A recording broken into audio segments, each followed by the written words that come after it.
just turned it on. Now you're on. Now I'm on. Good evening. We're going to go ahead. It is 6 o'clock and call the meeting to order. All right. We have established a quorum. Thanks, everybody, for your attendance. The item number 2 is the budget workshop. May I take one item out of order, if you would, please, and that is just that we have a professor with us this evening that I hate for her have to sit through an entire budget workshop without her needing to. Professor Sarah Spikeston is with us. She is a professor of speech, and we get we get to really dedicate a little time each year, if we're lucky, and we've been doing this quite a few years, where we get to recognize our advisors for Phi Theta Kappa and their international society for community college students. And you have to really put a lot of effort in to get such a tiny little pen. But she's been working for 10 years with our chapter here, and she has been recognized by the national office. And so I'm here to award her her pen. They send it to the CEO and say, would you give it to her? And we're going to do that right now so that we can let her free if she'd like to. So Sarah, if you'd come up, please.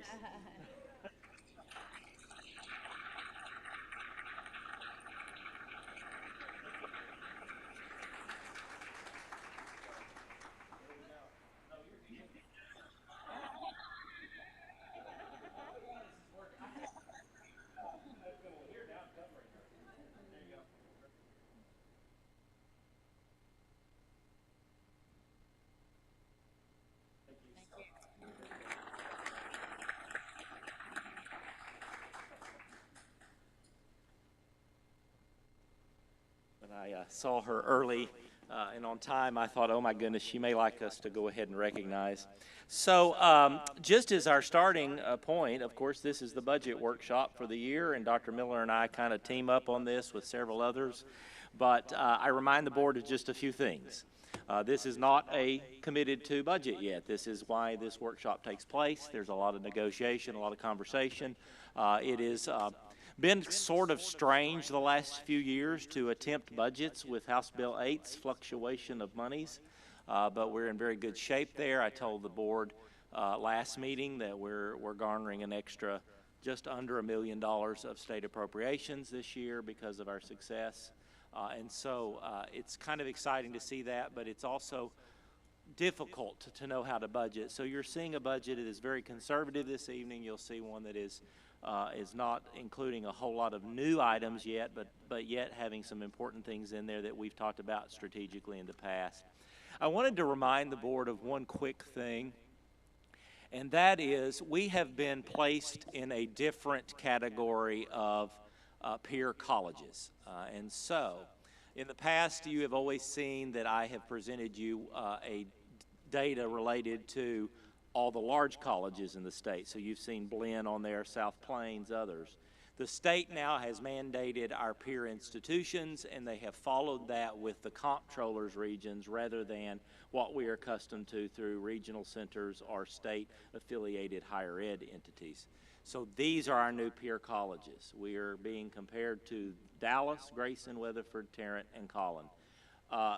3 of which on there are top 25% highest grossing tax rates in the state. So we will see those data points as we move through if you have questions about them, but you need to understand for House Bill 8, for any of our new programs, for any high demand occupations, for tax rates, for tuition rates, these are now who we're compared to as a state entity. We've argued this a little bit. As a member of that advisory council, I kept pushing back on the commissioner to say, listen, this isn't always a fair comparison, and I was not even speaking specifically to the financial side. What I argue is that what is good for Dallas's community and occupations may not be good for Cook, Montague, Denton, or Graham for that matter, and so we need flexibility. House Bill 8 has that in it, but it is on a biannual basis, and it's at the discretion of the commissioner. And we'll talk later on in my report in the board meeting that he has resigned and is leaving the commissioner's seat to become the president of the University of North Texas. And so that will be a benefit to NCTC, but it's going to be a little bit precarious for the state as we are trying to find a new commissioner for higher ed. So we start with that so that if you hear us talk about peer institutions, you know who those folks are. And so I will turn it now over to Dr. Miller, and we'll get started.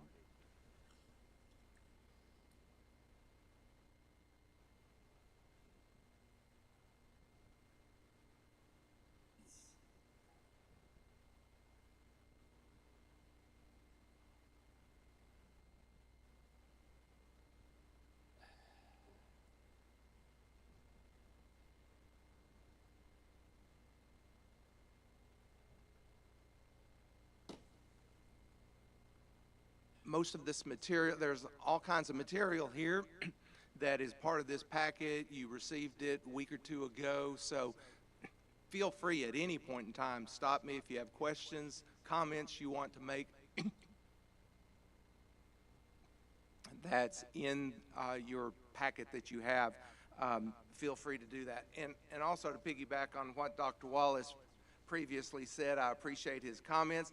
I think right now, as the budget stands, the most important thing on this budget is at the very top where it says preliminary, because that's exactly what it is. I guarantee you between now and August, there won't be a week that goes by, there won't be changes that are made. Every time this cabinet group gets together, I'm sure we'll find something that needs to be adjusted, and that's exactly why we want to do this far in advance, to give us time to make any adjustments that need to be made before the final budget is acted upon at the August meeting. At the beginning of your packet, we're gonna first take a look at some of the revenue streams that the college has available to it.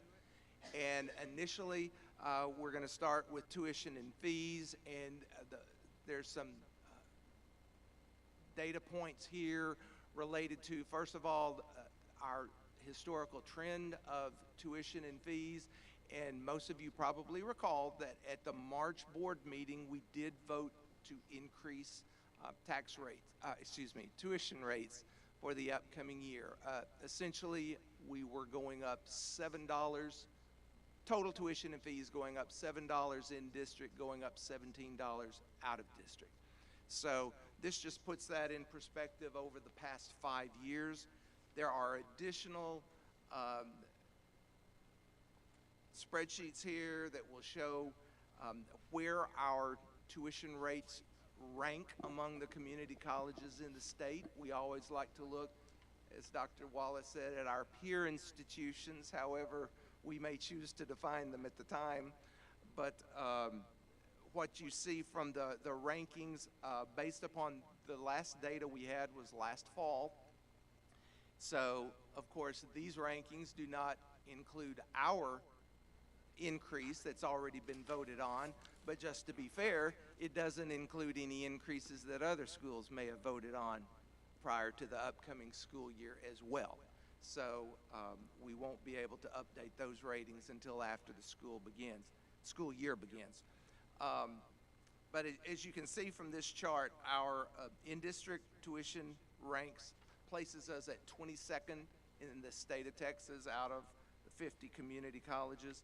And we've been over this quite a bit before, but we all know our out-of-district tuition is high compared to the typical community college.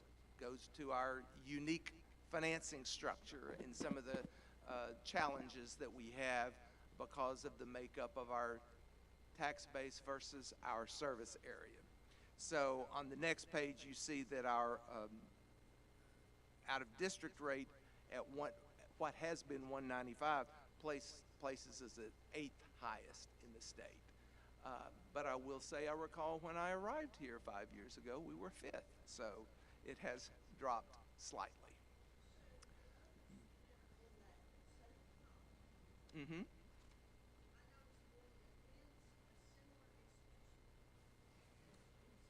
Right.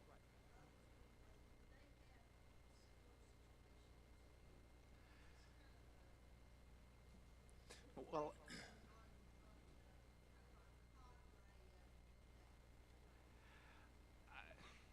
I think every institution is unique. It really is. But I did think it was quite interesting when you look at that chart and you see where we're ranked 8th. I know number 6 and 7 very well. And so if you want a lengthy conversation about the challenges they face, they're different. They really are. They're different than we have. We're very similar with Blinn in that virtually all of their students are out of district. There, it's all the A&M wannabes that are coming in to the Bryan College Station campus. And the actual number of Brenham or Washington County residents is very small. In fact, even smaller than the percentage of Cook County residents are here. It's single digits at their institution. No. Dr. Bellows, there's also something very interesting, I think, about the list. So, for example, Austin Community College, Austin serves very few out of district. And there's the differential for a lot of these. They don't have very many individuals that they're serving outside their taxing district. They're like the Dallases, the Tarrants. They don't even have service areas sometimes outside their taxing district. Yep. Yeah. Loan. Yes. They do. They don't accept anyone that does for a campus if they don't come in annexed. Yep. And then Weatherford again, they do have a Weiss County-based maintenance tax. They do have students there, but not at the larger level, and they do a differentiated tuition. Lone Star, I don't know that they have very few out-of-district students. Alamo, very few out-of-district students. Ranger, that's all they have, but they are in a minimal tax rate. And then to Temple and Blinn is already commented to. But I think that's important when you look at that list to think, okay, Austin may have 10%, and that's probably being very liberal of out-of-district students. And my final comment on this, I mean, I think these rankings, if you want to call it that, are just pretty much where I think they would be expected based upon the financing challenges that we have at our school. Finally, I've also included student cost of attendance, which this is always an interesting statistic because outside of tuition and fees, there's a lot of flexibility in what schools can self-report for these other items. And when I look, I think it's interesting to compare the 4-year and the 2 years because the 4 years have such high tuition and fees, sometimes it looks to me like they are drastically underestimating some of these other expenses. I cannot comprehend. I can't believe there's a school out there that annual cost for books is $600. I'm sorry. I don't think that's feasible.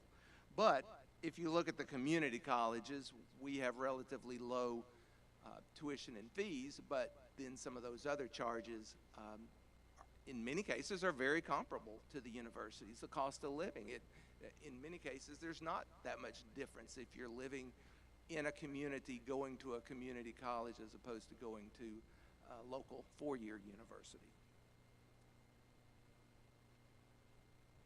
But that's something we take a look at every single year. Like I said, there's a lot of subjectivity in putting this together. And honestly, as far as I'm concerned, I think just be straightforward. What's a truly accurate? I don't think you need to game the system. You just need to be accurately reflecting what students' true costs are. But you do have to realize that this cost of attendance is very important on several levels. On the one hand, you think we want our cost of attendance to be very low. And where that may be true, if the cost of attendance is low, then our students have trouble qualifying for financial aid. If our stated cost of attendance is higher, then more students will become eligible for financial aid.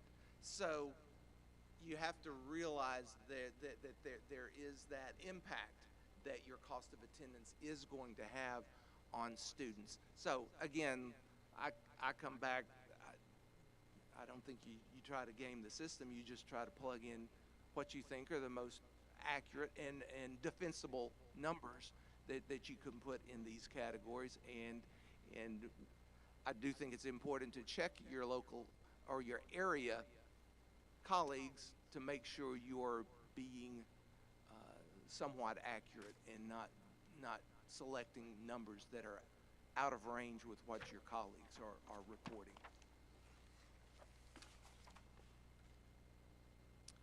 Any more questions or comments about tuition? And I would state just the budget as it's presented, I plugged in about $1.5 million increase for the tuition increase that has been put in effect. And I'm hopeful. What I did not make an adjustment for was the fact that our spring and summer enrollment this year has trended upwards. And so if that carries through, we hope to have more students in the fall than we did last year. But I'm not placing that into my calculation for tuition and fee revenue. Just the $7 and $17 increase is reflected in that $1.5 million. Okay, let's move next to property taxes. And nobody likes to talk about property taxes, but we do need to take a close look at this.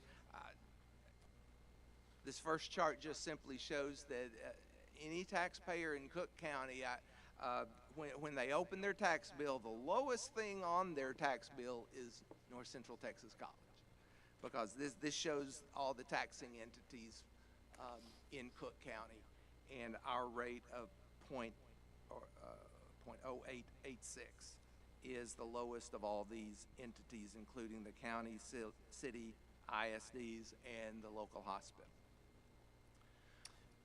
If I just, to give some perspective as we move through this section, I wanted to just, I'm a data nerd and everybody knows that, so I wanted to look and see where we collectively find ourselves in relation to the size of a college, because a lot of times you hear comments about, well, it's a small tax base, small valuation where we garner our taxes from, you know, so we can't compare ourselves, and I agree, to some of the larger, richer areas. But I would say this, it's interesting to me when I looked at the small colleges, so just the smallest in the state, so we're talking Clarendon, Frank Phillips, Galveston, Howard, Northeast, Panola, Ranger, Vernon, and Western. We, on average, are collecting 11 cents less than those poorer and smaller areas. Now, mind you, Galveston and some of those on the list have a richer net value, but they're also, with their richer net value of taxable income, or taxable properties, they're still at 12 and 15 cents respectively. So what we are is 11 cents below their total rates on average, and that means we're about $2 million of less collection than small colleges in the state.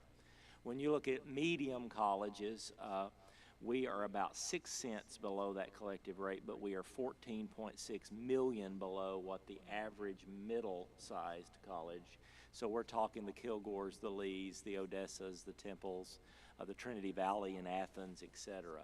When you look at large colleges, which is our mandated area that we fall in, we are only 7 cents of total rate difference behind, but we are garnering on average 22 million less than the large colleges in the state.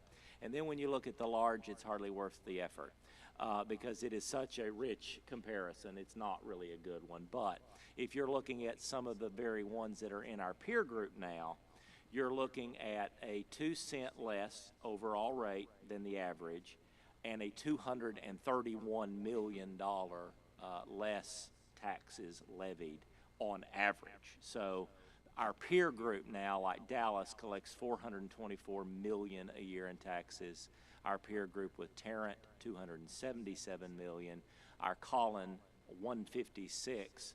Weatherford is at, and they're considered a median college, so Weatherford is garnering $27 million a year, and Grayson, which is considered a medium college, is collecting $30 million a year prior to their, I'm sorry, they are now at, $30 million a year prior to their $500 million INS passage last month. So just gives you some comparative notes.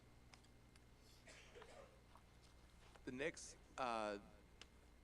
sheet about tax rates shows the valuation and the tax rates for NCTC over the past decade. And main thing I wanted you to see here, we have received preliminary values. Final values are about a month away, about the end of July. But usually we can get pretty good estimates based off of these preliminary numbers they send us the end of April. And I filled them in on that chart, and whichever definition of value you want to use, market, appraised, assessed, freeze adjusted, they're all double-digit increases for another year. That freeze adjusted taxable is really the one we actually use to make most of our calculations for the upcoming rate. That freeze adjusted taxable rate or value has gone up $11 million, 11% over last year. So we all know that we are restricted, that we cannot set a tax rate to collect more than 8% more this year than what we received the previous year. So that tells me that all things equal, we would have a lower tax rate next year, because we would have to stay under that voter approval rate. But in just a minute, I'll show you that may not exactly be the case. We may be doing something that will help with that and also help garner some funds for us. But I want to save that conversation for a little bit later. I want to go into it as we talk about our tax notes. But don't worry, I'll come back to it. The numbers here just show if this is a projection of a possibility of keeping the tax rate right where it is, how that might look, the breakdown between M&O and debt to stay at the 8.86 cent rate where we are right now. So we'll come back and talk about that again a little later.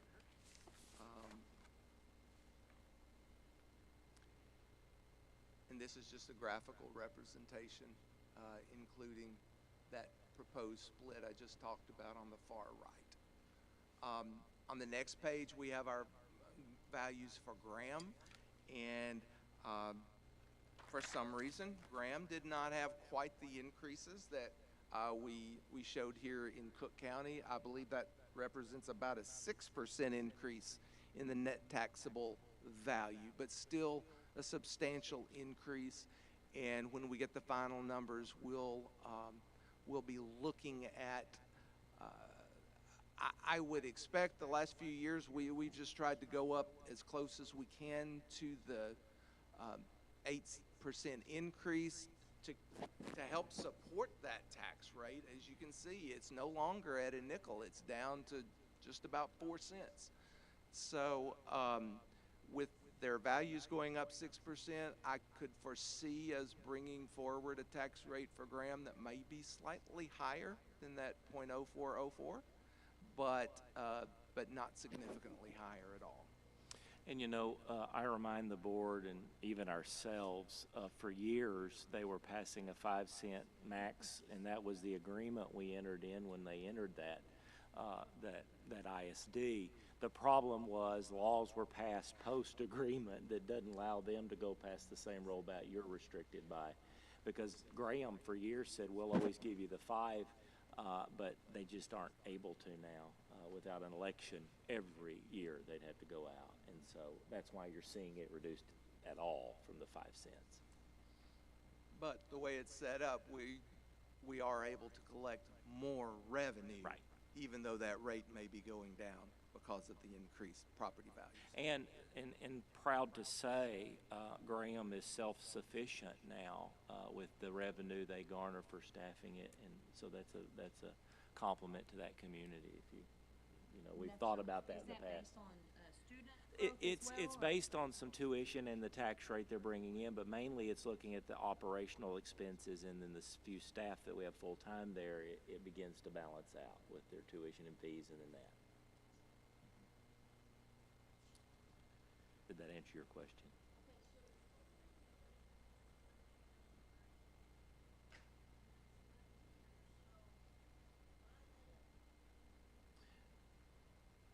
You want me to?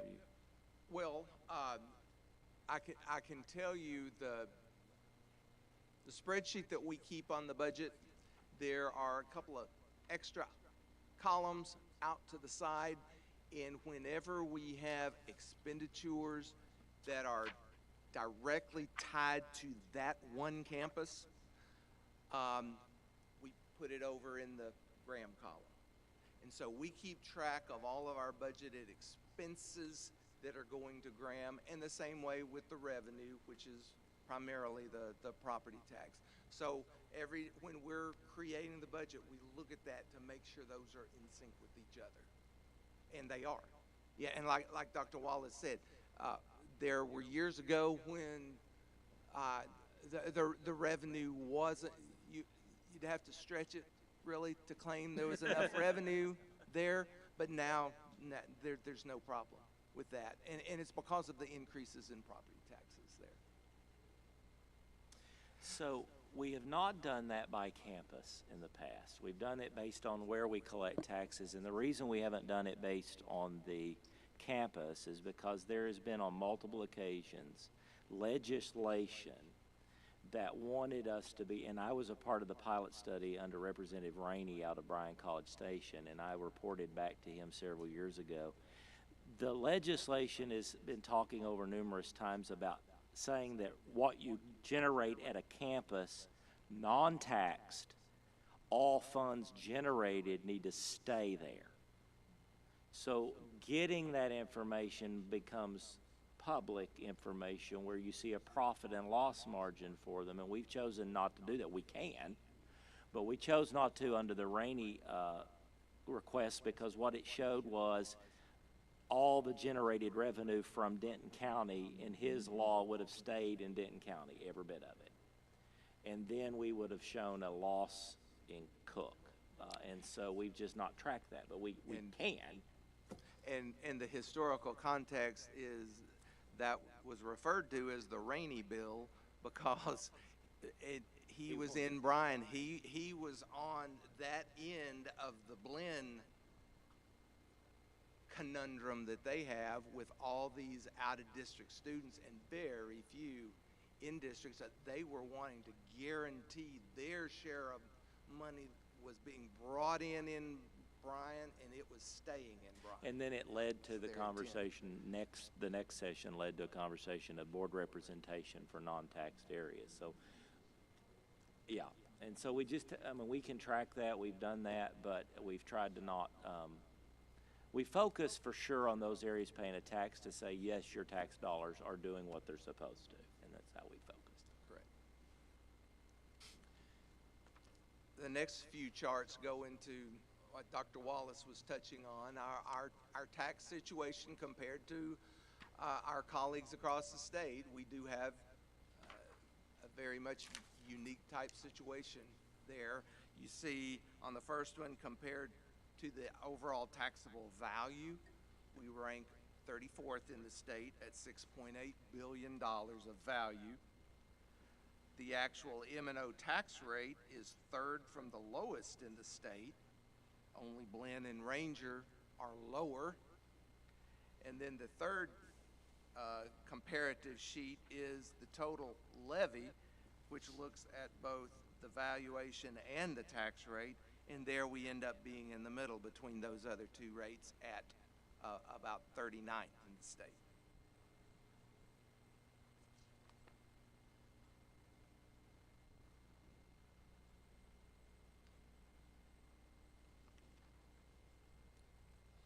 Anyone have any other questions or comments about taxes? Like I said, we have the preliminary tax values for both Cook County and for Graham, and once we have those final numbers, the end of July, we'll really be able to zero in on getting the total impact of whatever we choose to do with tax rates, whatever that may be. Just as a reminder, under House Bill 8, you will see that when the property levy, or the valuation, I should say, the valuations, when they're lower, that's why, for example, NCTC, Paris, Vernon, Frank Phillips, those institutions are getting that base tier. If you remember me speaking to base tier, because you can't generate what others can. Even if you had an outrageous tax rate, you can't generate what it takes to what the state's calling educate a student per FTE. And so even Blinn, as large as their budget is and as large as out of district is, because their base is in Brenham, they're getting base tier funding like we are. And so that I mean, I'm just adding that as a little bit of a learning curve for all of us, that we have to keep thinking, okay, wait, it's based off valuation, not what you collect, that you receive base tier. Make sense?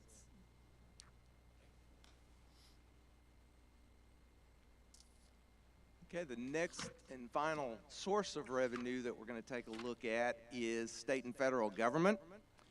And just to give you a heads up, this section of the budget is basically adding a little over $4 million to the budget.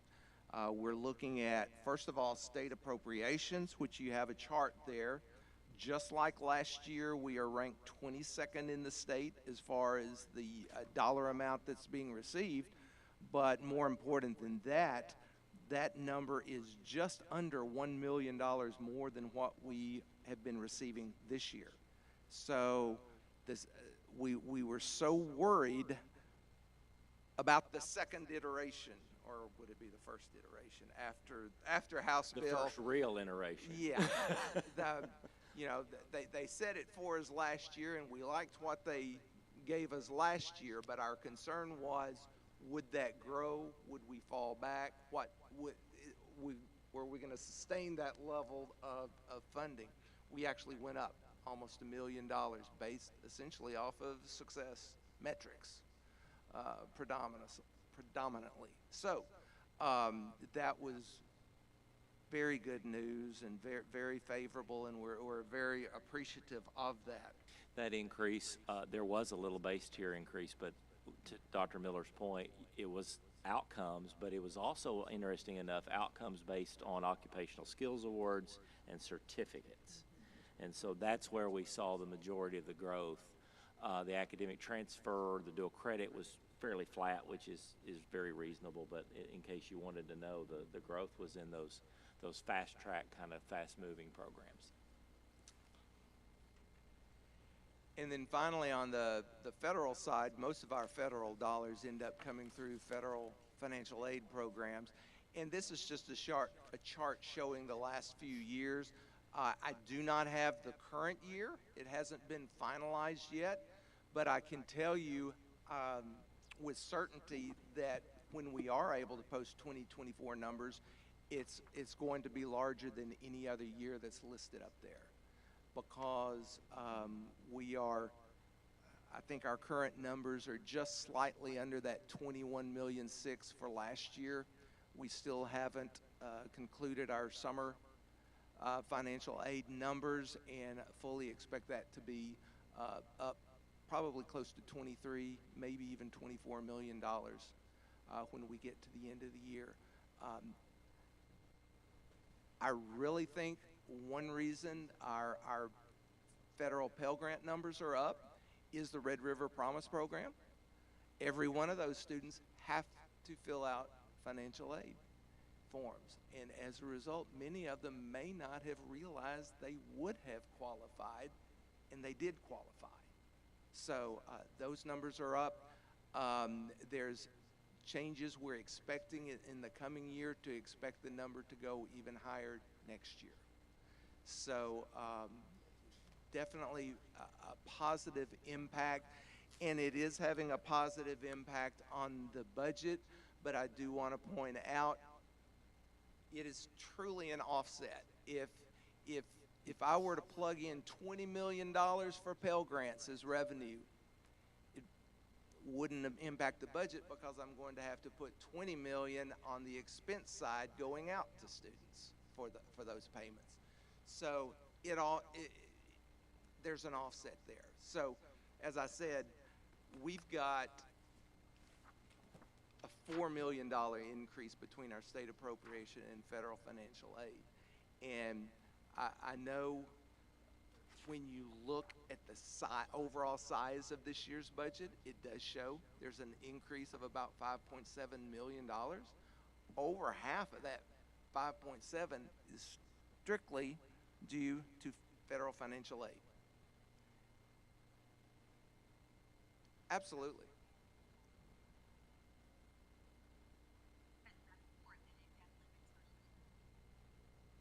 Yes.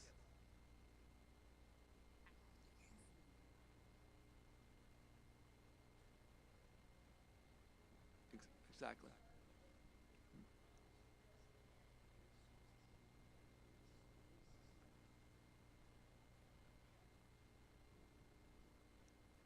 Yeah, and to that point,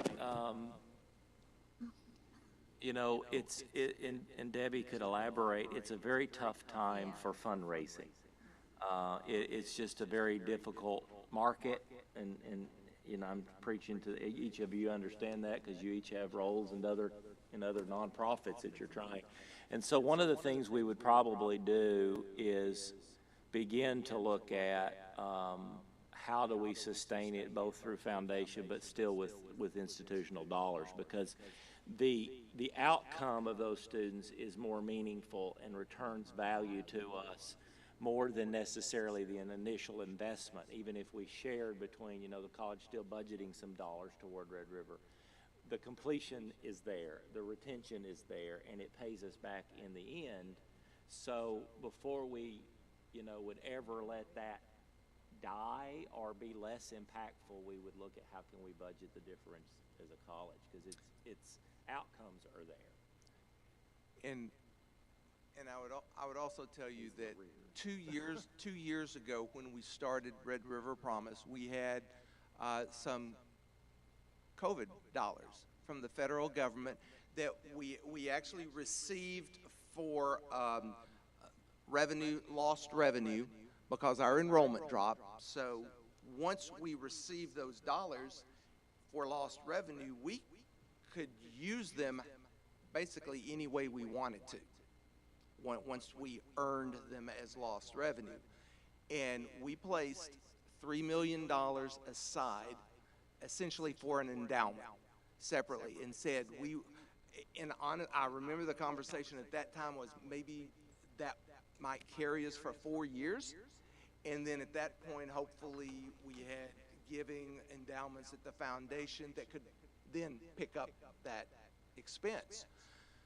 Well, we're 2 years into the program, and because one reason interest rates have gone up, and that $3 million is earning interest every month, but the balance in that fund is about between 2.5 and 2.6 million dollars. So in 2 years, we're out less than $500,000 for those Red River Promise awards. Well, so, you know, honestly, in this budget, if that's $250,000 a year, if we had to find that and we had to put that in every year into our budget, I guarantee you we could make it happen. That's right. If it was. And to your point earlier, I think that's important is we're meeting a need of students that are already at risk socio and economically. So with that Pell coming in first, that's where we've seen the impact of the difference. We thought, well, we're going to have to pay full tuition on this. What would that look like if we did? Well, because they're already, quote, at-risk students taking advantage, our dollars have gone a lot further than we ever dreamed they would. And that's a good thing. Yeah.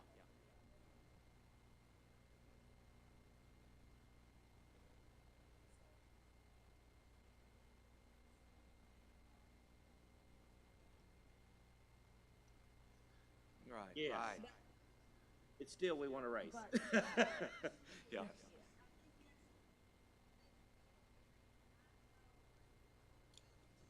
Doesn't diminish. I agree. Any other questions about the financial aid or state and federal dollars?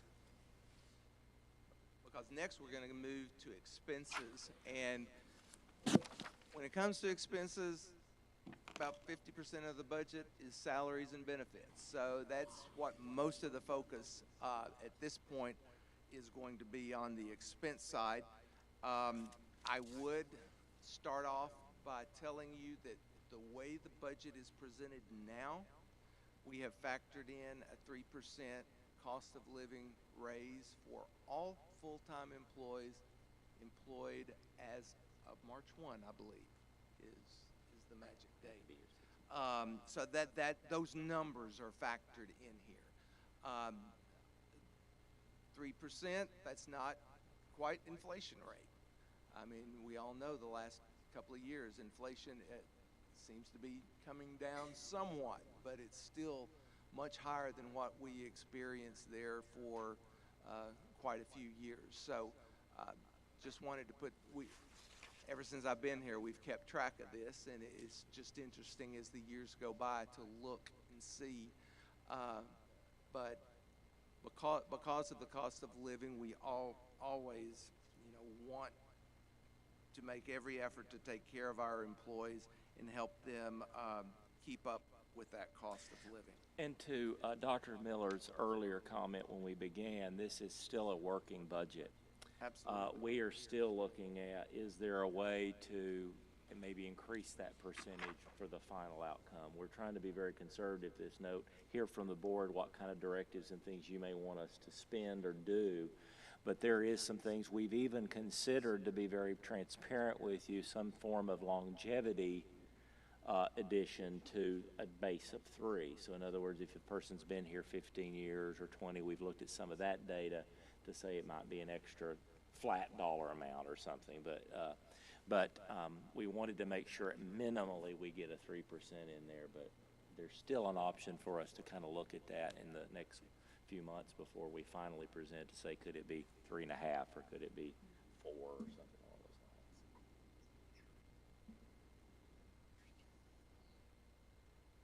Huge compensation study done, and there were Some departments, medians were, the salary and the median was changed, and there was maybe consolidation of some titles and various things that were done.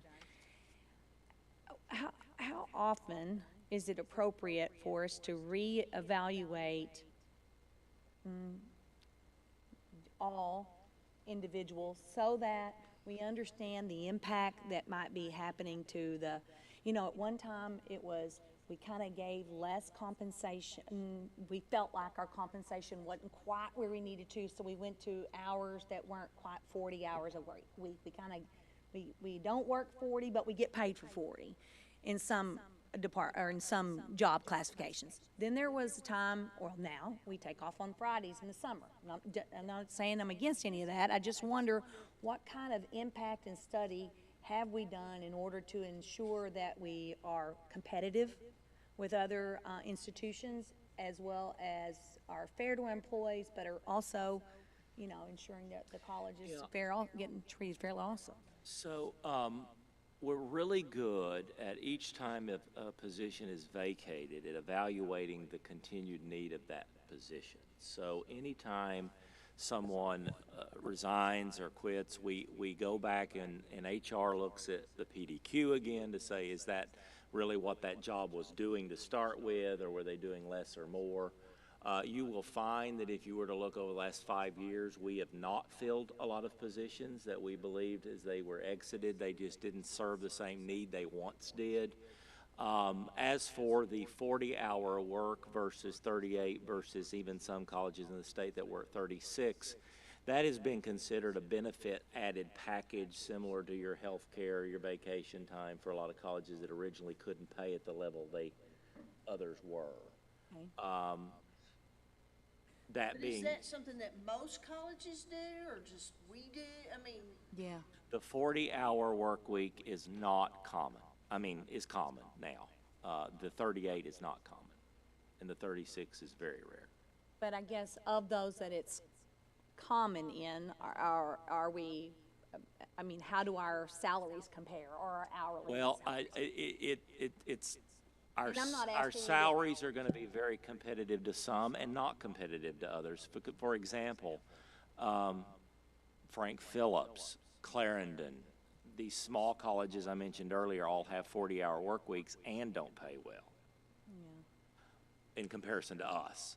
We have a 38-hour, and then if you begin to dive into where we kind of stand with part-time instruction and even full-time faculty, the faculty's not really as much of a conversation because they're term contracts as it is really your regular staff that are working an 8 to 5, Monday through Friday, or whatever the hours are.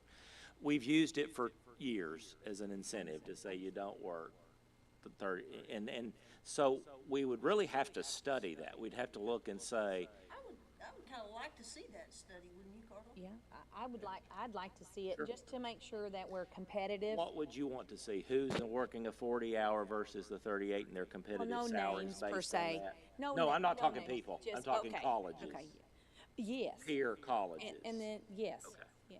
Well, I mean, we have had, I mean, through COVID, a lot changed after COVID. Yeah. So, what a person did pre-COVID is probably very different, could be different than what they do post-COVID. So, with that, you may have an individual that, well, you had this department and there was an administrative assistant, and then that one went away, so now that person's serving 2 departments or divisions or whatever they're doing. And then another one went away, well, now they're doing 3. I mean, do we really know? I mean, do we have some people who are doing 3 or 4 things that, something that 3 or 4 people were doing?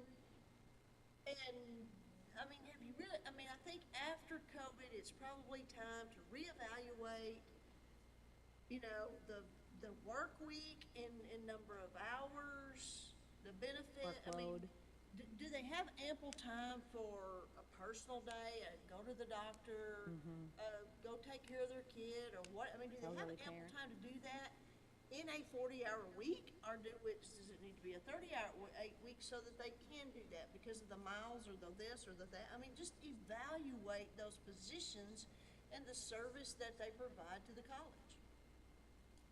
We can do that. I'd like to see that. I think I think ever so often, we should revisit that. Whether or not we change anything or not, we should be looking at all of those things that were just mentioned on a more regular basis than we have in the past Sure.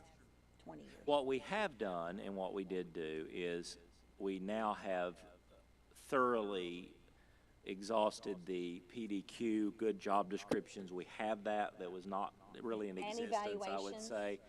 The evaluation process is robust. Good.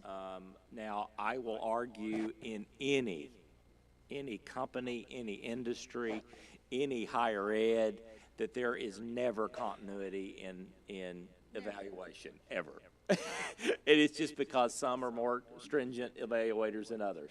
Sure. But we do have good mechanisms in place that if you're a lighter evaluator, for example, there is another mechanism that would catch that. Or if you're too strong, there's another mechanism that would catch that. So we can provide a lot of data to you and a lot of evaluation. We can talk about where we fall. We know where we fall with faculty. We're 30th, I think, in the rank of full-time faculty now. We've And made, part-time. and part-time as well. So we're 15 hours still. yes, that's correct. Load is still 15. How do we compare across the state with 15 hours per semester? Everybody's 15 that I'm aware of. 15, Yes. okay. Yeah, at the college.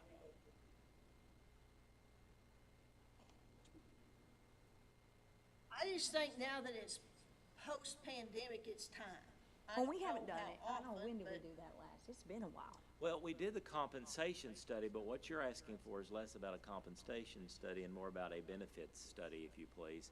And we've done some of that. I mean, we know we have, 23 holidays built in. We have 2 weeks vacation starting day 1. We don't even require you to be here a certain time before we offer you 2 weeks. Do they get more after a 3 certain? weeks after 15 years is an added week of vacation. Plus, the Fridays off in the summer. Those are the benefits we've exhausted to try to say we may not pay the highest. So. We are, I mean, you do naturally, you could look at the data, you could say, okay, what do those 2 hours a week times all the people cost us by not working full-time, quote. It's not as much as I would have thought initially. I can tell you that's around $250,000 expense for the college by not working a full 40. But you couldn't divide that 250 and make the same impact, I think, salary-wise, as the 2 extra hours a week give you. You see what I'm saying? That's a pretty inexpensive benefit overall. The holidays cost us, but again, if you're not the highest, paid, we're generous in our holidays compared to some other colleges, and then we're less generous than some. I mean, it's. I don't think I don't think this is a question about Yeah. I don't think we're picking on anybody or No. saying anybody's not Sure. working. So we're looking at being equitable and So- that sort of thing. So, Dr. Bellows, too, I think where we're going to have to look if we want to do this study is the notion of where we're not equitable and where we're not competing with others is distance work. So, Sandy, let me ask you this. So if someone let's say you ask for some help to do the gate, and that person works 38 hours, so they come help you with the gala. Do they get compensated? They can't get any overtime because they haven't worked 40 hours, but they go work more than their peers. But until they work 2 more hours than their peers, they can't get any overtime for that. And I kind of think that's kind of the So, quirk. what we've done, and I don't want to interrupt Sandy, but what we've done, Sandy's like, please interrupt. No, what we do in that case is often we found a mechanism through Human Resources to stipend that individual. So it's an additional compensation, but it's not exactly, it's not equal, it's not overtime in that category. And so we have done that. But you are correct that you have to work the 2 extra hours before you're eligible for time and a half. Yeah. I don't know, I just think it's probably time, whether we do it consistently every 5 years or 4 years or whatever that might be. We just haven't done it in a while, and I just think it's, Just saying, before it's we our go to, biggest expense, and I just want to make sure that we're being fair on both sides of the coin. yes, was before a- budget next year. Yes. I'd like to see that study. Sure. No, that's very doable. I would agree, I think it'd be healthy for everybody. But you're thinking in terms of looking at it over the next year, not trying to accomplish that Yeah, study yeah, that's before gonna this be a one. big That undertaking. was what was stressing me a bit. We can do No, I get that, it. I but, get it. yeah, Yeah. that's easy done. Yeah, sure. Okay. Okay, there's some Sorry. there's some additional data there about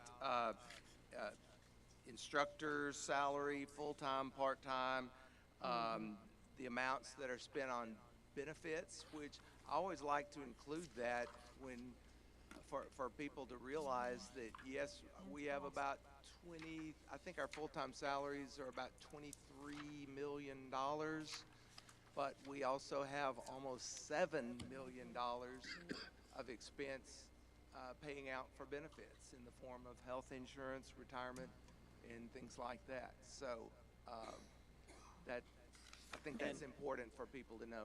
And remind me, because I go blank on this some occasions, we're still paying 100% because we haven't had increased enrollment at the percentage required for the state to kick in. No, it doesn't mean we're paying 100%, but when we hire a new person comes on, we may be responsible for 100% of that That's what I'm person. saying. Yeah, that's Yes, right. Yeah, yes. that's what I'm saying. Yeah. Okay. That Closer we to that proportionality. number, to where that, Well, we're seeing growth in enrollment right now where it could be that because we have some increase that then the state will kick in with new employees we may hire, like in the fall if you hired a new employee.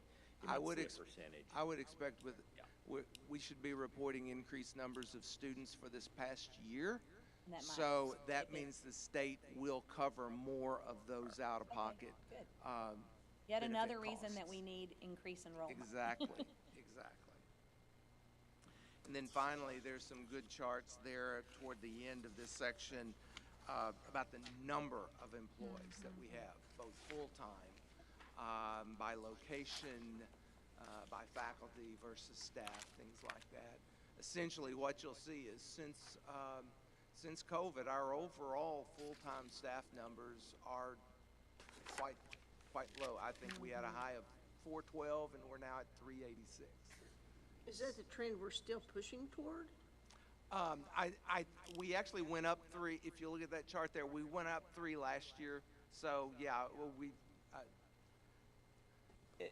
I don't think it's a trend we're looking for. I think we're just doing a better job of evaluating each position to say, don't just fill a job because it's vacant is our theme now. Are you having any any hiring freezes in the last year? There have been no hiring freezes? I have been known to freeze us in times that we need to make sure we are hiring positions we need, but they're not hiring freezes on the basis of financial issue. They are, wait a minute, folks, we're just replacing the body count.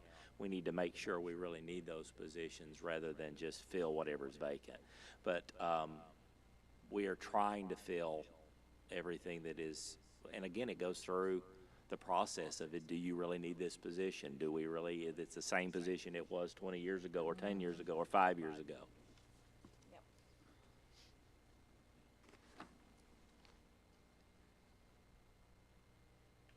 The next item in your book is actually the preliminary budget itself.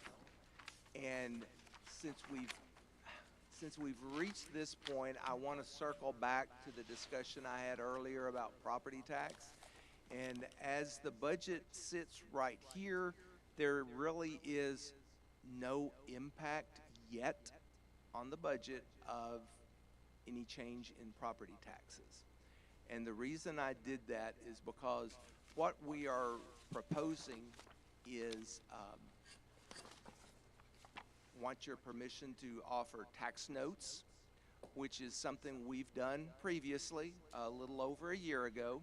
We did that. As you recall, these are it's a financing mechanism that gives us access to funds for renovations only, no new buildings, but renovation of existing facilities, and only applicable to this campus here in Gainesville, the home campus that is located in the tax base. And the unique feature of tax notes that's been very beneficial for us previously and would be moving forward is the fact that we can repay those notes through any funding stream that the college has. And so we can use our tax revenues, and for this past year, that is what we have done. We put together a proposal, and you'll find it at the back part of your packet there, a PowerPoint presentation created by our financial advisors at Specialized Public Finance, Inc. And I've got 2 representatives here tonight from Specialized Public Finance, Mr. Stephen Adams and Paul Jason. And I want them to give you just a kind of an update, a refresher on the tax note situation and what we are proposing. I can tell you, as one of them come forward, I'll go ahead and tell you what we're proposing is to issue $7.5 million, but 2.5 of that will be to pay off the notes that were created last year. So we're looking at approximately $5 million of funds because of existing projects that we have need for, and we'll talk after this discussion about what those priority items that we've placed in for use with this funding source. But I want Mr. Jason to just give you an update on how the tax notes work, what the impact would be to the college's finances, and I'll pick back up after he's finished and give you more specifics. Thank you, Dr. Miller. Paul Jason with Specialized Public Finance. Also have Stephen Adams. I think Stephen and Dr. Miller go back multiple decades. I know more than one. So we've got a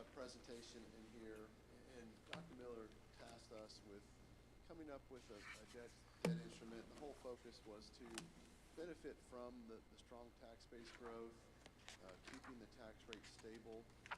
And, what we looked at is doing a new maintenance tax note for $7.5 million was the total. The term was 15 years. In conjunction with that, the college has the opportunity to refund some old tax-supported debt. Those were the 2014 GEO bonds. Because of the interest rate environment, there's some savings there. So you take into account your strong tax base growth projected for this year, the refunding opportunity, plus the new money. The total impact of just the debt service tax rate is less than 3/4 cent. And Dr. Miller can speak to how that impacts your total tax rate with your M&O of 0.0886. So that gets you proceeds of roughly $7.5 million of new money. Page 2 is the refunding in more detail. This is an opportunity to refund those 2014 bonds that have coupon rates of 4.5 to 4 3/4. Current rates are around 3.7%. We do have some cushion in this. If we were to sell debt today, it would probably be closer to 3.5%. And all the costs associated with these transactions, the refunding, is factored into the savings column on the far right in yellow. The net present value savings percentage is roughly 4.5%. Industry standard or the metric is typically 3%. If you could save at least 3% in your total net present value savings to your par amount of your debt, so you're above that threshold. Page 3 is this the breakout of the two transactions I mentioned. The first one is the new money deposit for a maintenance tax note. This generates $7.5 million in proceeds. This includes all the costs related to the transaction.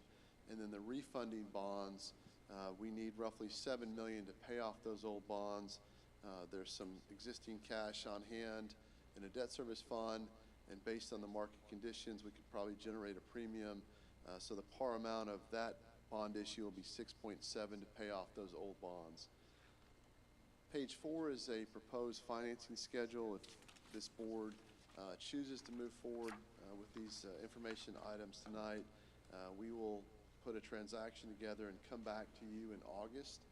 It sounds like there's a lot going on in August with your budget, but we'll take bids that morning and then come back to this board with final interest rates and an offer of the winning bidder to purchase those bonds, and then closing will occur roughly 30 days after that. Last slide is just a chart on interest rates. Obviously, everybody's been following the short-term rates of what they've done since 2021, but if you look at rates going back to 61, rates have been higher almost 80% of the time. The red line is where we are currently. The average is the blue line, so it is still a favorable time to borrow money. You take that into account also that you're actually earning a decent return now on your short-term investments. It's still a favorable time to enter the capital markets. So, Dr. Miller, anything we left off that you'd like us to cover? Thank you, Paul. Main thing I wanted to point out was the figure that Mr. Jason gave you, that the impact that this would have on our tax rate would be about a 0.7 cent increase. I did an analysis of the preliminary tax values, as I stated earlier, that we received back at the end of April. And what my calculations came up with is that the tax rate that the no new tax rate that we will have for next year is about 0.7 cent lower than where we are right now. I mean, it was almost a perfect match. So what that means is we could proceed with the tax notes, with the borrowing, and the net impact would be it would allow us to keep our tax rate right where it is today at 0.0886. So if we chose to do nothing moving forward, the no new tax rate would go down about 7/10 of a cent. We would have the option to go up at something under 8%, but that's still going to be a lower tax rate, which I'm a taxpayer too. So absolutely, I would love to see the tax rate go down. But when you look at the value that we're going to be able to receive, the projects that we'll be able to complete off of those proceeds, I just think it's a fantastic opportunity, a good time to where we can keep the tax rate where it is because of those increased values. And you're gonna review what those projects are? Yes. Thank you. That was handy. I was hoping Dr. Wallace had that ready. I will, yes. So you're actually seeing two things here. We'll come to the first item on the top of your sheet in a moment, but the maintenance notes are reflected. We have been able to determine that turf is eligible for a maintenance note because it already exists and you can replace. Now, the netting and lighting are not, so those would be budgeted for purchase and lease. Actually, we're doing a kind of a rent-to-own that in the budget you have before you. The generator move you see reflected is the old generator being moved to our IT/police department to double backup. So there's one that's been connected to this building, Denise, correct me if I'm wrong, this building for many years that was the old IT generator. But to move those and back up, you have to replace electrical lines to support generators. But it would give us, in the event of a, Lord forbid, a catastrophe of any kind, a truly comprehensive emergency management building. So your IT would fully function, plus your police department and emergency management. The baseball locker room addition, we've already done softball, but that would qualify as an addition. 1,500 building upgrades, including restrooms. That is your current cosmetology. They need $150,000 worth of upgrade only for their electric load that they now carry. Yes, ma'am, you had a question. So maybe it's just wording, but Okay. you say addition, and I know we can't add square footage. Yeah, that's a bad term. It's you know what? That will come off. That will come off. You are that correct. whole line? The baseball locker room will come off. Okay. That will not qualify. Because there is not one We there don't to have one there now. classify. You're right. Okay. I apologize. That will come off. And so would the covered parking and concrete. These are general projects. He has covered parking. That is for our fleet. We're trying to get to where hail damage would not occur, but that would be something we would budget, so that Oh, would our come fleet off. of our Our cars. cars, yes. Okay. What we've done is we've saved tremendous money through that enterprise program, but we have newer cars than we've ever had, and hail damage would deflect the amount they're paying us back for those, so it's something we've thought about doing. The CPA upgrades are pretty important right now. The Center for Performing Arts currently has broken seating that is no longer replaceable, that is not made or manufactured anymore. It needs a new sound system. The new sound system should be around $250,000. It needs a new light kit. It's $250,000. I remind you that that building now is 24 years old. Am I correct? And that's hard to believe, but we are at that maximum point where we're not able to replace lighting, we're not able to, so that is a full remodel to the light system, the seating, and the sound system. Security lighting upgrades are just further light around the campuses. The 200 building sinking floors is the one half we haven't remodeled yet, and that just is sinking and needs to be pulled up. The 200 is where we currently are housing the overflow of cosmetology students from the 1,500 building. So that's your dual credit cosmetology. That floor is sinking. Now the lights, The lights are $25,000 for upgrades. lights on the baseball field. The baseball field lights were $800,000 for the lights. And that's softball and baseball. That's correct. But that's not in maintenance notes because they're new. So we've budgeted for a payment for 10 years to Turf is new purchase too, those. but, Well, it's replacing grass, yeah.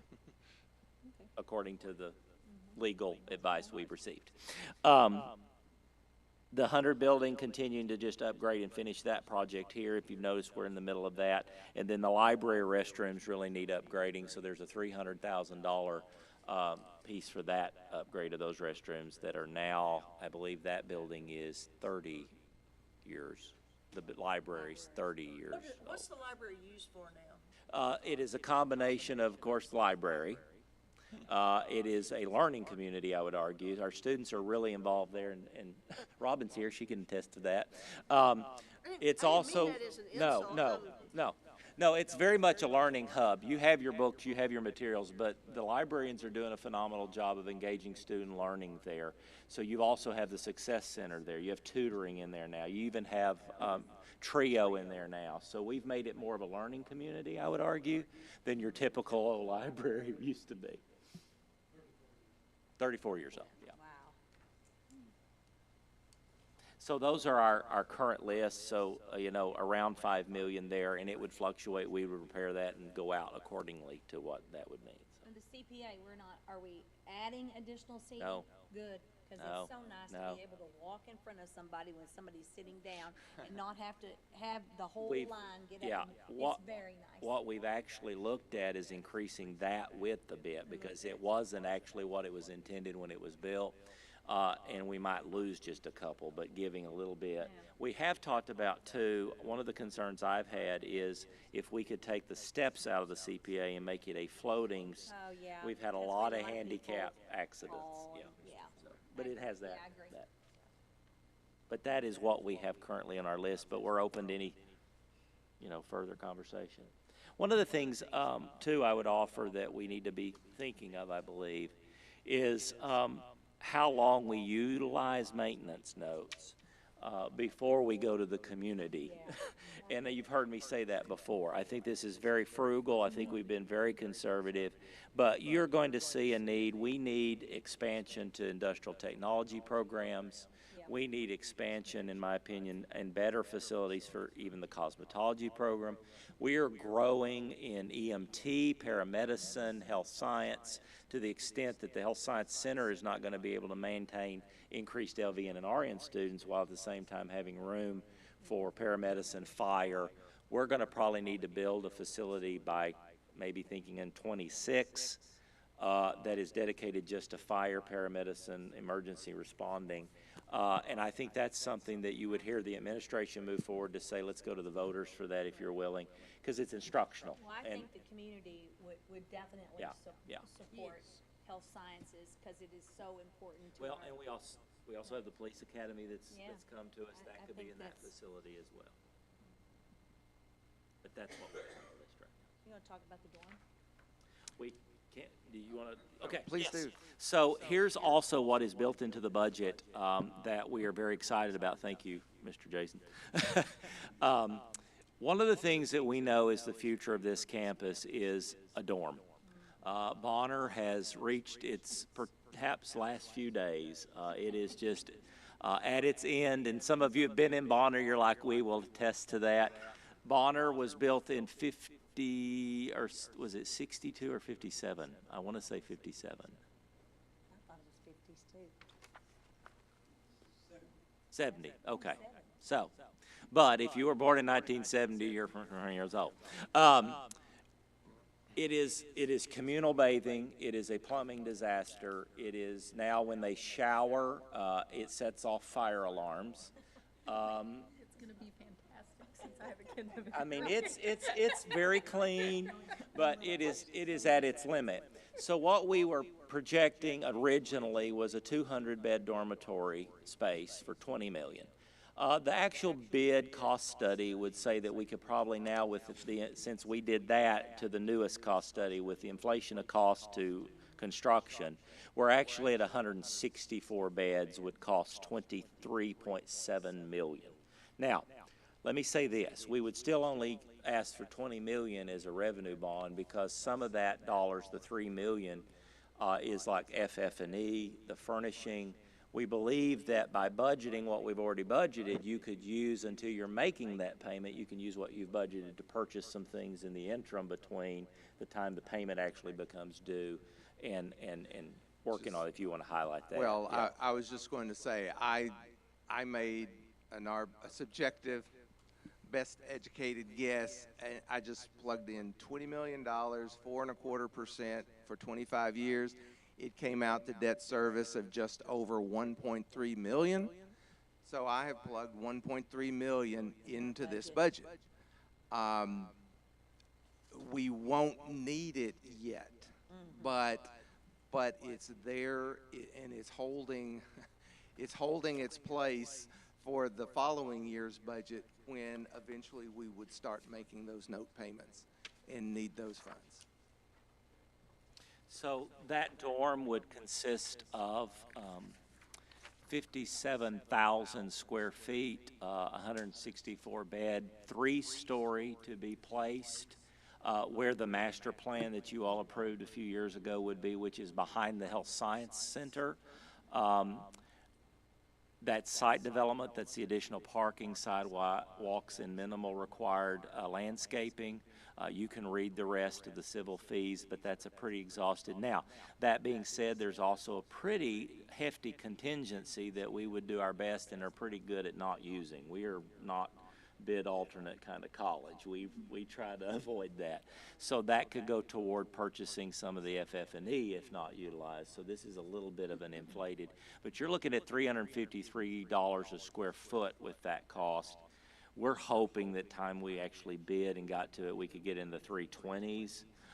But housing right now, new home construction is right at, for decent homes in Cook County right now, at about 200 a square foot, and you consider where we are here, that's still reasonable. It's just hard to believe you $23 million, but that's where we are.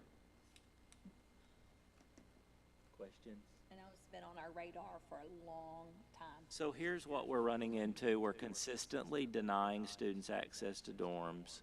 We have a dorm wait list that right now in the fall we could easily go to 3 per room and fill that, but we are very fearful of that, honestly.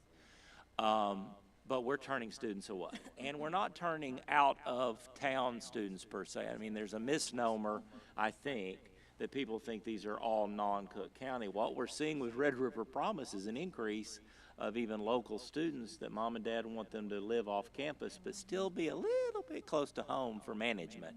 And so, yeah, you like that plan? Get on that list. So it's a benefit, and it's a benefit to our growth. I spoke to our mayor here in town the other day. He said that's imperative because the new housing coming in is not going to be affordable housing for students. And so I would argue that's the future of the campus. It can be more athletic, but that's not necessarily our intent right now. Our intent is it would be a higher rate by nature. You'd pay more. We would still recoup after this is built. We would go into Bonner and do some work to where you would still house probably baseball in Bonner, but it would be less numbers of students in there with that plumbing. And we talked to architects, and we probably would replace the entire plumbing by going exteriorly rather than trying to even use what's left of it. So there's options, but what it would do is give us right at 325 residential spots on this campus within 2 years. I mean, I can give you the other comparatives. When I looked, Blinn, for example, has 1,933 beds in Brenham. Cisco, where I came from before here, has 360. Ranger has 348. South Plains and Levelland, 754. We're quite a bit behind for equal type communities. Tyler has 1,200 beds. It's a draw. I mean, And Grayson has 200, but is adding another 150 with their bond package, I believe.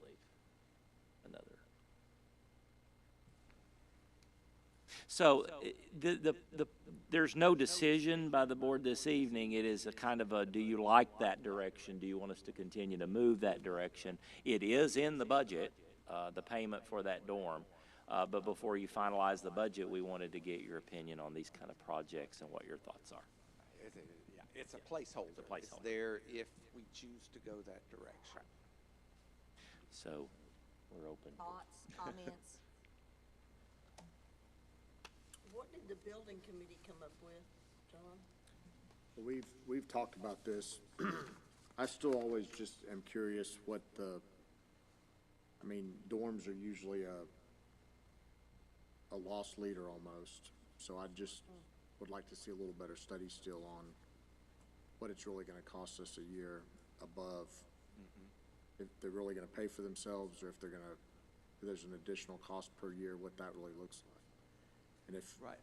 I think one thing that I have discovered when it comes to athletic programs at community colleges,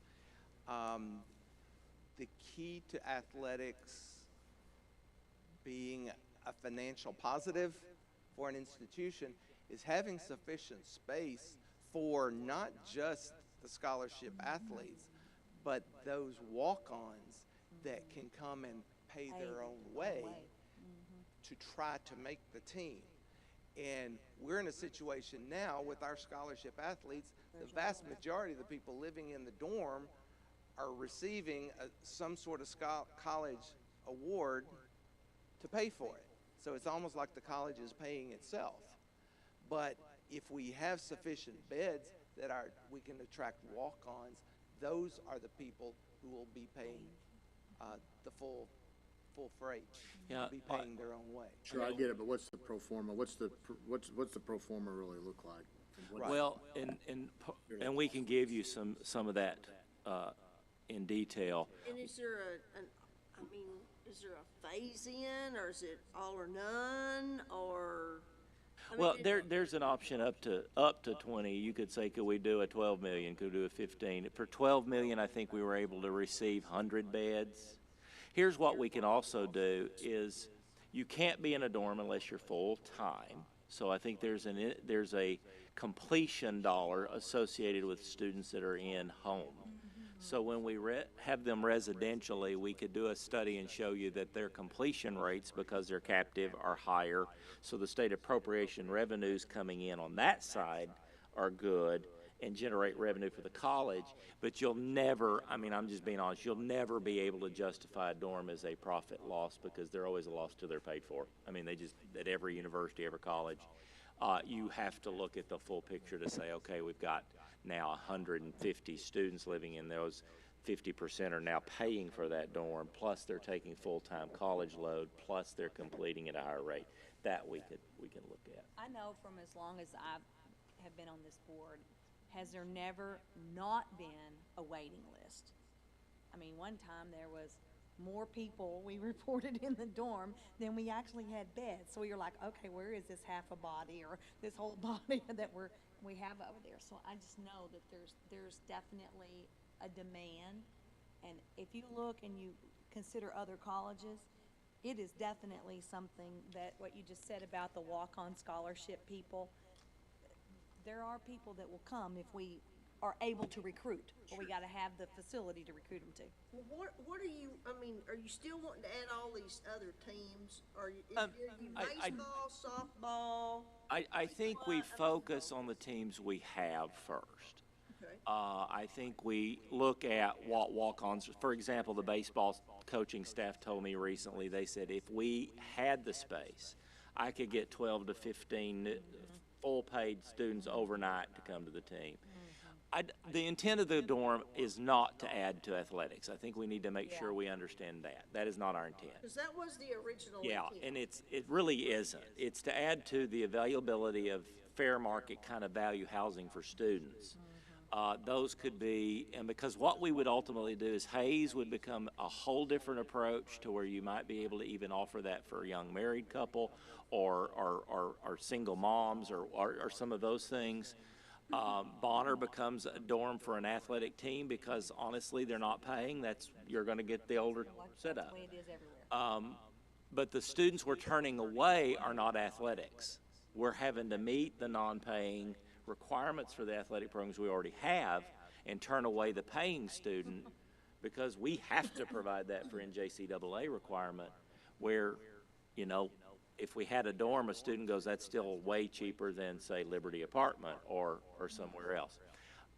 So it's not the intent to add to athletics. Now, if we get into a dorm situation where it is not filling itself up, You could always add to athletics and say these are non-scholarship athletics. You still pay maybe your dorm rate, but you don't pay for books and or some other thing. But that would be us feeling like we couldn't fill it. And I've heard from housing over and over and over that they could fill it tomorrow if we had it. And we'll have to fill it and get everyone out of Bonner if we're planning to do anything with Bonner. So it almost is an equal, for a while it'll be an equal move till we can recoup some of the Bonner space Well, with. I mean, I think it sounds great, but I think it needs to come close, because I think your budget's, I mean, I think this budget needs a reevaluation, because I bet, I wouldn't be surprised if you weren't closer to $500 a square foot or more right now. We So can look, when yeah, we we can look start at that. really looking at this, and we start budgeting, and we start putting dollars on it, I wanna know, what are we gonna charge for those rooms, and can we recoup the dollars? Or how big a loss leader for the college is it? Because I think that's gonna be an important piece. The cost study was, did run through a construction firm that said they would build at that price, so we did have that How long ago was that? last week. Last week? Yes, sir. So John, would you be more comfortable spending some time over the next 8 months and bringing this next year? Or are you gonna be ready to, I mean, you're on the building committee and you're more into this than I am. Well, again, I haven't reviewed, I mean, every time we talk about this, I always say, hey, I wanna see a pro forma, what's it gonna cost us every year? That's what I really wanna see. And these are new numbers, and to me, based on what I see today, I would like to see what that looks like. I mean, I'd like to see some details on, we have not reviewed these numbers in the building committee yet, so we haven't had one to review it, so it's nobody's fault. Yeah. Aren't we But- really just looking for direction, whether, I mean, if it's a flat no, then we just need to stop. But if we are interested in pursuing, I think we Then it's keep, time to- and I yeah. think we leave it in the budget, Yeah, I mean, I because think that's the smart thing to I'm do. interested in pursuing, I just wanna know, Oh, I agree. I just wanna know, hey, what's the loss leader? Are we talking about $500,000 a year? Are we talking about $2 million a So year? what's a rate look like compared to our neighbors? Right, and that's all of right. those sort of things. I agree. And that's what we're looking for tonight, is just Yeah. what more you would like to. But I want to say that for baseball, the teams we have now, I'm a go. But if it's to add anything else, and in particular, a shooting team, I am 100% opposed, and I will vote to not approve the entire budget if that's in there. Okay, wait, I got a question. Even if they pay for their rooms? Did you read the weekly news this week? No, not the weekly news, no. I don't think it's a place we need to go. So our dilemma right now is we have a non-NJCAA shooting club to begin in the fall, which is a different criteria than a scholarship sport. So right now, policy dictates that we as administration cannot even deny a club if there is enough participation for the students in the fall that request it. So that's like Pride, that would be Are we Student paying Union. a coach?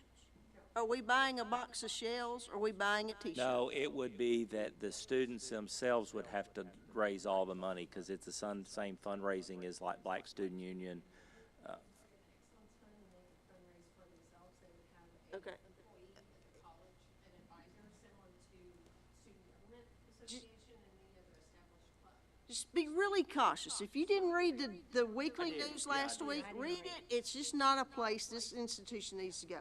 Well, and I mean, the other option would be the board to say we want to revisit policy Change our on policy. clubs, Because we have board policy. because it's a board policy. You can't have an established club unless you have 7 students.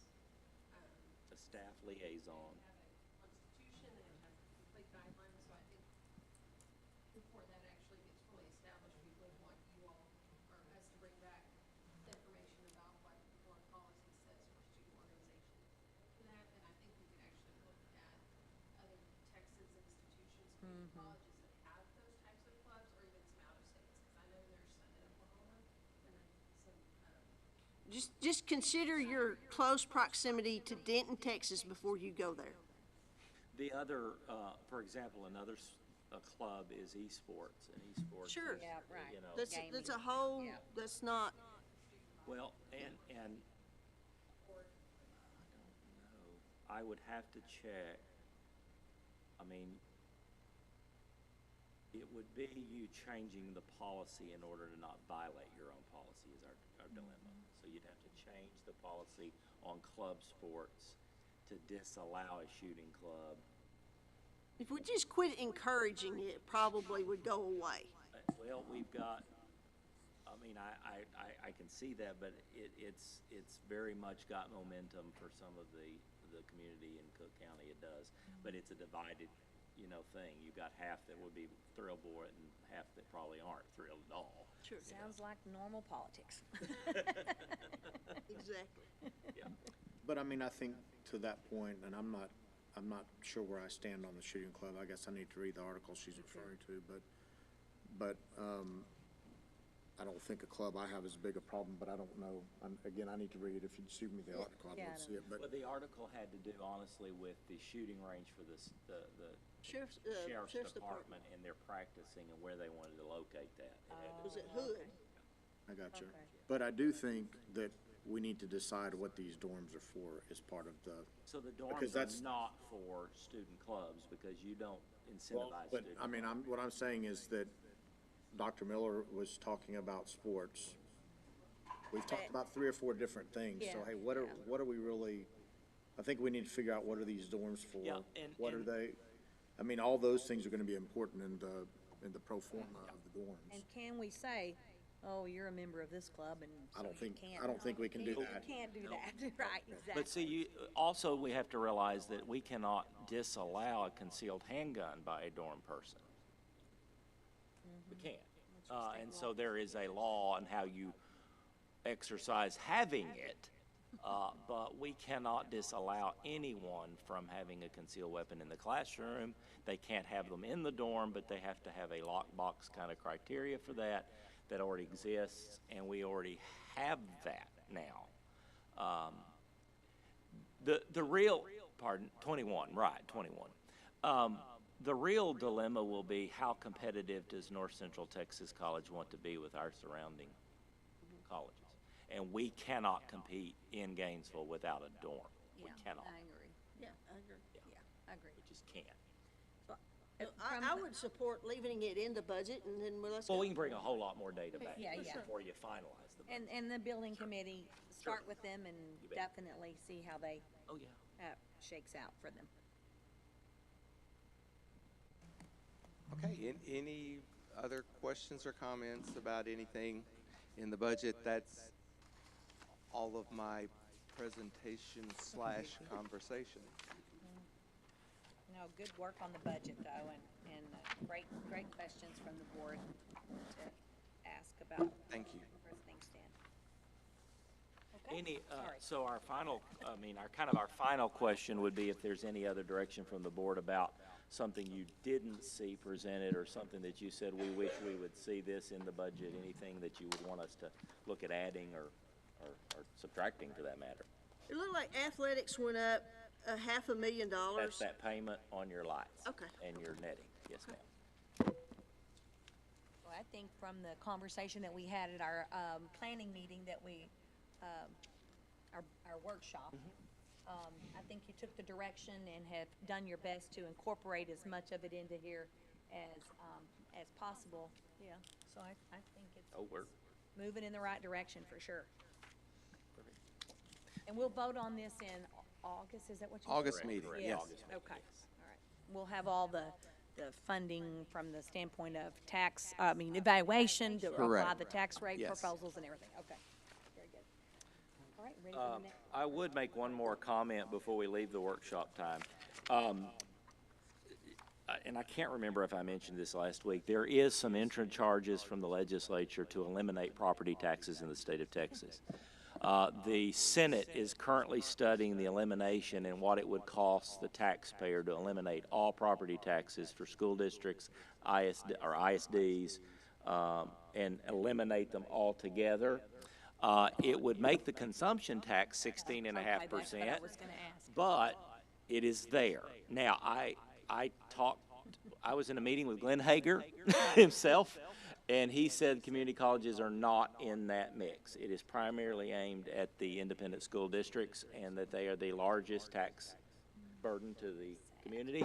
But I always worry that We'll get just lumped because in there. they're there doesn't mean we won't get lumped in. That would absolutely do horrible damage to the state if we tried to eliminate the community college property tax availabilities. But it would also change governance. It would have to change governance for ISDs because you'd no longer tax bases paying to elect boards. So I don't even know that what they're thinking there. But there is an interim charge to that, and we'll keep you informed as we hear more.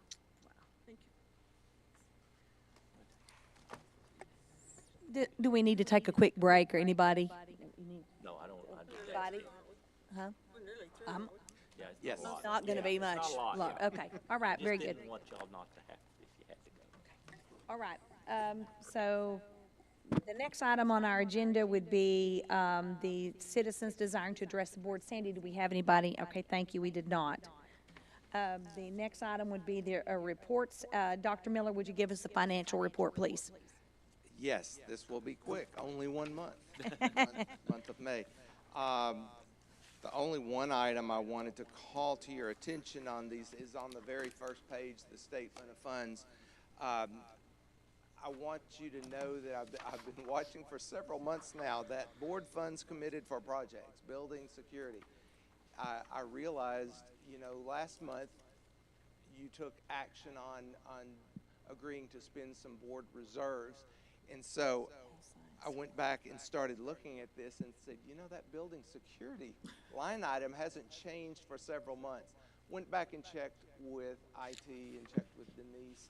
And basically that project that was created about 1.5 years ago came in under budget. Oh. And it has been completed. So what I am doing this month, that $28,000 will be returned to board reserves so that we can Good job. take it from you again based upon based upon the actions that you took last month. So just doesn't wanted to be seem like transparent and let you know that is going to be returned to board reserves. All right. Everything else looks pretty standard as usual. The cash flow report, we collected all the revenue in the first half of the year, and we're spending it all in the second half of the year. Very good. Any other questions, comments? All right. Thank you for the report. The next item is the consent agenda items. We have two there. Do we have a motion or need to have a motion to remove any of those independently to discuss them? No? Okay, then I would accept a motion to approve the consent agenda items as presented. So moved. Motion by Mr. Graham. Do we have a second? Second by Mr. Henderson. Additional discussion? All those in favor signify by saying aye. Raise your right hand. Aye. Opposed? Motion carried. All right, the next item is under discussion and possible action is the consideration of approval for the funding of the Public Agency Retirement System PAR Separation Incentive Plan. So we kind of, we did this in 2016, and that was the last time we offered it.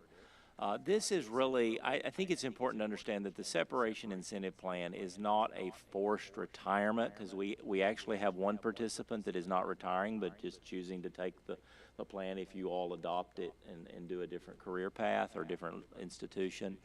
What it is an incentive to folks that had worked here for 15 years or more and may retire or just have an opportunity. And what we found last time is it did save us funds because they're usually at the higher level of their salary. But before you is kind of the way it would work out. If the faculty are not replaced at all, those that have asked to participate in the plan, you would save $1.7 million over 5 years. If the faculty are fully replaced, you would still save $448,000. At this point, I don't want to guarantee we wouldn't fill some of the faculty positions because the instructional team is still looking at that. But these were longer-term faculty that bluntly are just, I think all of them in that particular category are intending to retire. And so it's just an incentive to help them.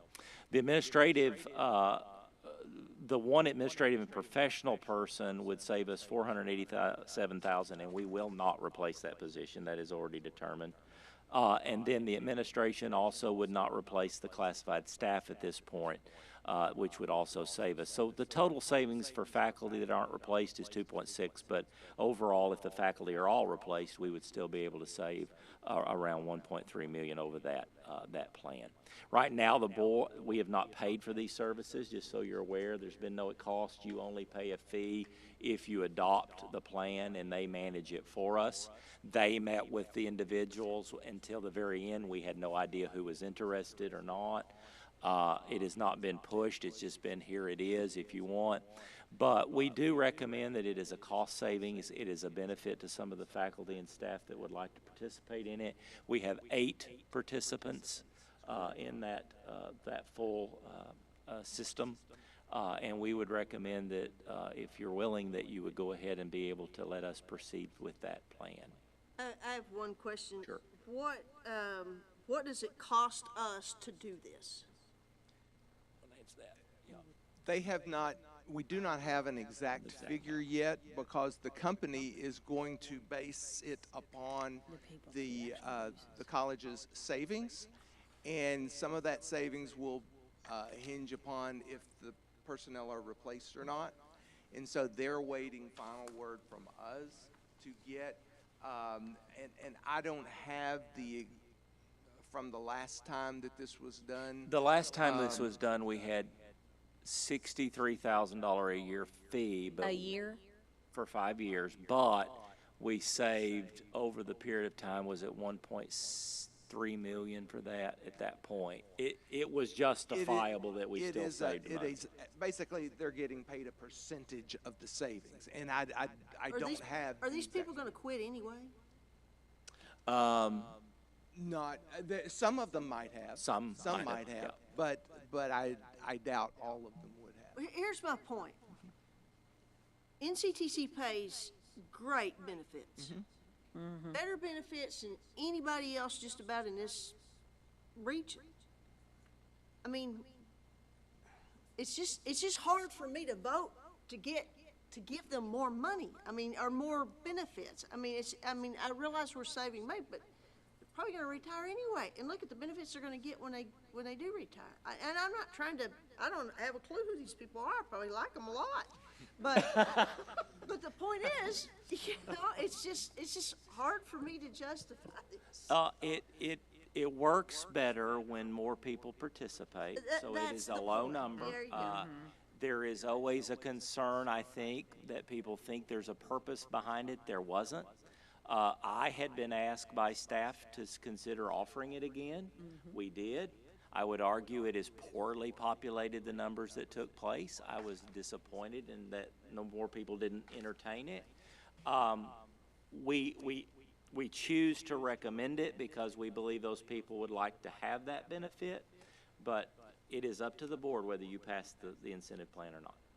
I just think, I know you talk about the benefits that the employees are already getting and will get in retirement, absolutely.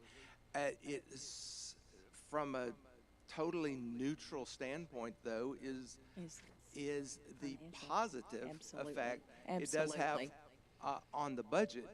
Because if you have, and I'm just throwing out numbers, but if you have a faculty member who is currently earning $75,000 salary, and even if we decide to replace that position, then a new faculty member comes in at the beginning point of the scale, and absolutely you wouldn't want to be losing all of your long-term faculty, and obviously we're not, because there's only 5 faculty members participating in it. But What level are the other 3 besides faculty? I mean, I'm sorry. One would be a senior. Next. One would be more senior leadership, and then 2 are middle Classified level staff. classified staff. Oh. I mean, As CFO, I simply looked at it as a dollar. I just looked at the cents. dollars, that's exactly what I did. It's really the only way you can look at it and be fair and equitable is either you want to try to do it as a savings or you just say that it's not worth the effort to do that for the savings. Yeah. I mean, how much do these people, I mean, do they get a significant amount of money? You know, there are several different options they have to choose from, and I don't have the numbers in front of Kay me. can answer that. So, I mean, what's the value to a person? Is it 10,000? No, it's more. 500,000? I mean, you know. And they can choose several different plans, so they Okay. can choose a 5-year payout, a 10-year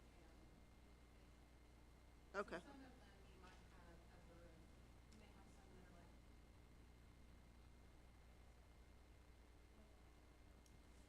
like, Which plan they pick. How do you, I mean, you're a payroll person. How Yeah. do you feel about this? I think it's a good plan. One here that I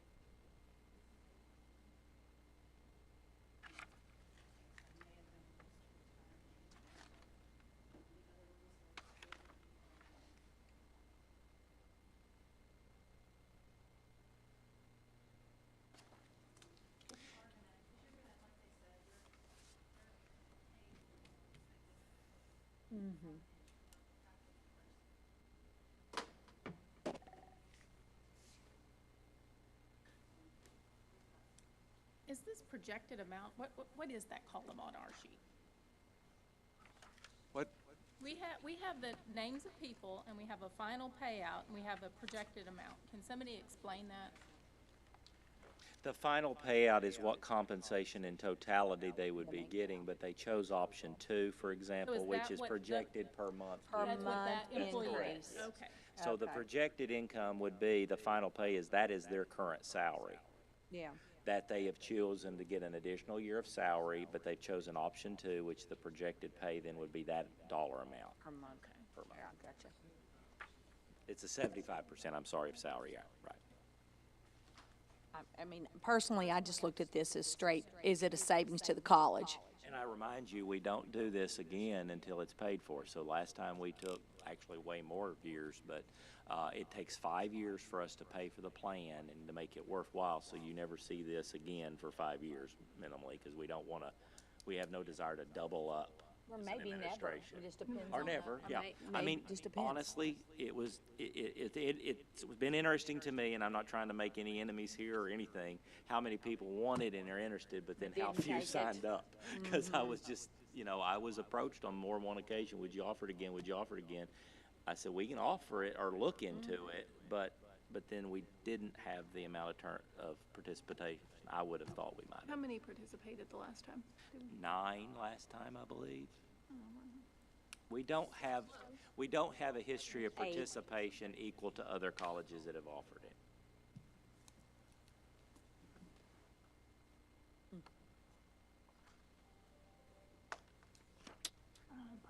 I mean, I don't. So here's where we are, Madam Chairman. We Yes. have recommended that Yeah. you adopt it, but then it is up for Yeah. the board's So I would accept a motion if someone would like to make one specific to the, follow the recommendation of the administration.